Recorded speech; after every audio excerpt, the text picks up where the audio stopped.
మీరు ఎప్పుడైనా ఇలా అనుకున్నారా? మనకి సాఫ్ట్‌వేర్ జాబ్ వస్తే చాలు లైఫ్ సెట్ అయిపోతుందని. ఎందుకు ఇలా అడుగుతున్నానో వీడియో లాస్ట్‌లో చెప్తాను.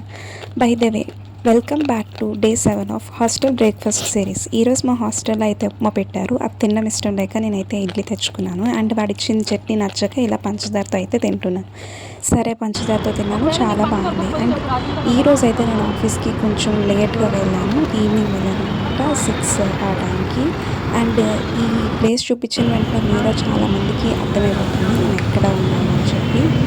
నేనైతే ఎప్పుడు అనుకునేదాన్ని సాఫ్ట్‌వేర్‌లో జాబ్ వచ్చేస్తే చాలు ఇంకా లైఫ్ సెట్, మనం సెట్ అయిపోవచ్చు అని అనుకున్నాను. బట్ అది అంతా మనకి ముందు అలా అనిపిస్తుంది కానీ వన్స్ జాబ్ చేసి వచ్చే వాళ్ళకే తెలుస్తుంది ఇక్కడ రియాలిటీ ఏంటి అని. మీలో చాలామందికే తెలిసి ఉండొచ్చు ఇప్పటికే సాఫ్ట్‌వేర్ రియాలిటీ ఏంటని. మనం చూసేది ఒకటి, మనం ఓన్‌గా ఎక్స్‌పీరియన్స్ చేసేది ఇంకొకటి అంటుంటారు కదా! అదైతే కంప్లీట్‌గా నిజం అనమాట. ఎక్స్‌పీరియన్స్ చేసే వరకు దేని గురించి మనకు తెలీదు. సో, సాఫ్ట్‌వేర్ కూడా అంతే. సాఫ్ట్‌వేర్ లైఫ్ అంటే చాలా బావుంటుంది. పెద్ద పెద్ద బిల్డింగ్స్, ఇంకా ఏసీలో కూర్చొని జాబ్ అంతవరకే చూస్తారు గానీ, అందులో ఎన్ని ప్రెషర్స్ ఉంటాయో చాలామందికి తెలీదు. అండ్ నేనైతే ఎలా అయితే వచ్చానో అలా స్వైపింగ్ చేసుకొని ఆఫీస్ నుంచి అయితే రిటర్న్ అయిపోతున్నాను. మా కంపెనీ నేమ్ మీకు తెలిసుంటే కమెంట్ చేసి చెప్పండి.